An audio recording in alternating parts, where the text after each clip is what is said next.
Hello, welcome to my kitchen. Today I'm making some herb roasted sweet potatoes. If you give me a choice of a regular baked potato or a sweet potato, I'll choose the sweet potato every single time.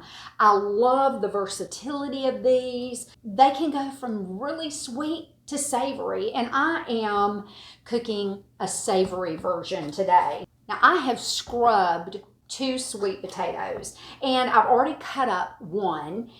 And you want to keep your sweet potatoes along the same size. Now that's sometimes impossible because you get that really skinny tapered end to that big fat giant end. So you've got to do the best that you can. But I am quartering these sweet potatoes and I'm leaving the skin on. The skin on this dish is especially good. And it also helps to keep everything together. When you roast these sweet potatoes without a skin, they have a tendency to get a little gooey. And that is delicious, but that's not quite what we're looking for today.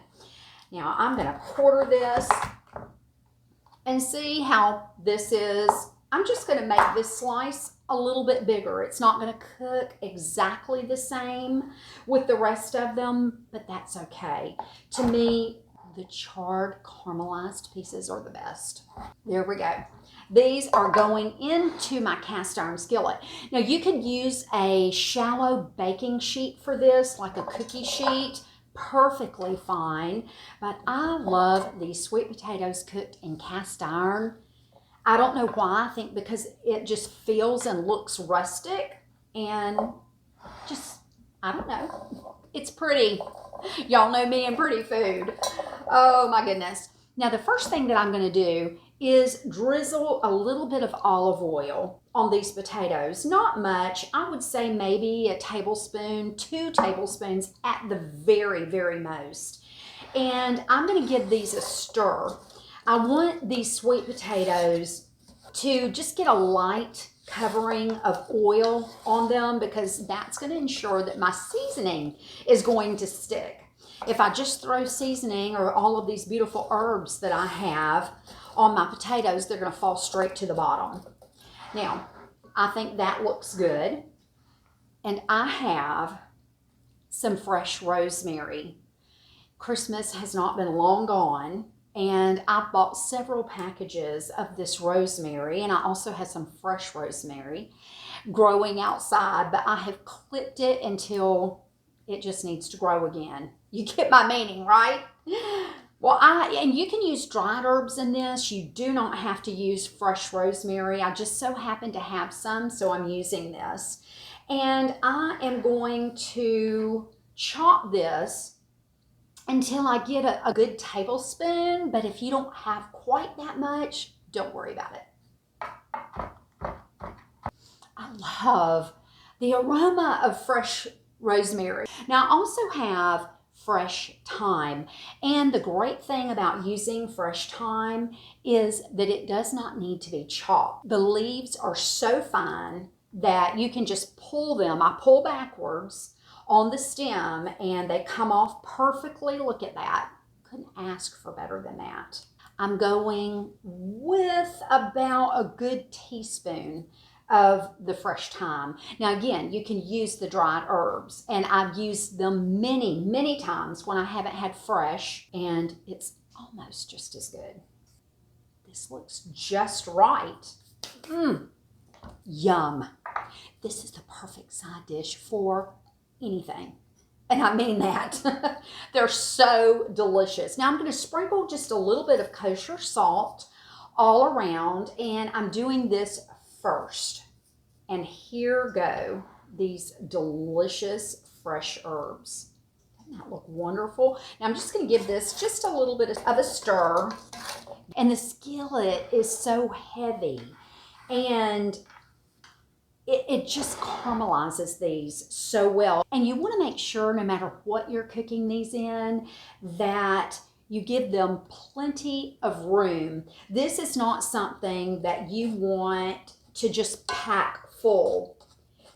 If you pack them super tight, they're going to steam more than they are going to roast, and you won't get that delicious caramelized flavor that I just love on these potatoes. Now I've got my oven preheated to 375 degrees, and these are going to cook for about 40 minutes. Once they're fork tender, they're ready to come out. Now remember, they are in cast iron, so once I remove them from the oven, they're still going to cook just a little bit. Now keep that in mind so that you don't cook them down too soft.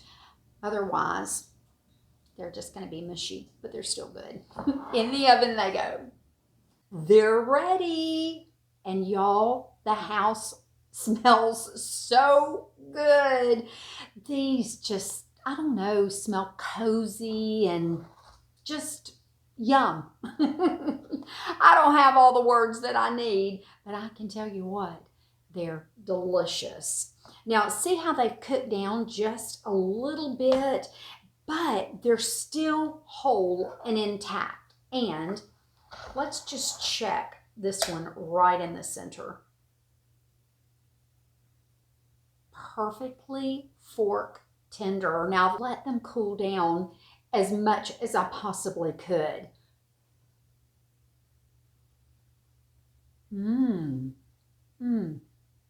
These are so good. They're savory and they're sweet just because of the natural flavoring. These are so healthy. They're so good for you. My dad eats a sweet potato for breakfast every day of his life, and he is in amazing health. He still runs 5 miles, I don't know, several times a week. I can't keep up with him. But these are delicious. And they're perfect leftovers if you have any. I could eat this entire skillet by myself, and I'm really not exaggerating. I could, and I probably have. But I'm not going to today. I am going to share. But if you need to heat them up, you can heat them up in the oven. You can heat them up in your air fryer. And I love them in a salad. Like a butternut squash, and they're just delicious. Did you know that the sweet potato is the Alabama state vegetable? I just love that. Who knew? Well, I'm a Bama girl, and I love my sweet potatoes. You're a blessing to me. Thanks so much for watching today. Make sure you're following me on Facebook and YouTube, and press that like button and share this with your friends. This is just one of those healthy, delicious dishes that you don't feel so guilty about eating. Yum. I'll see you next time. Bye.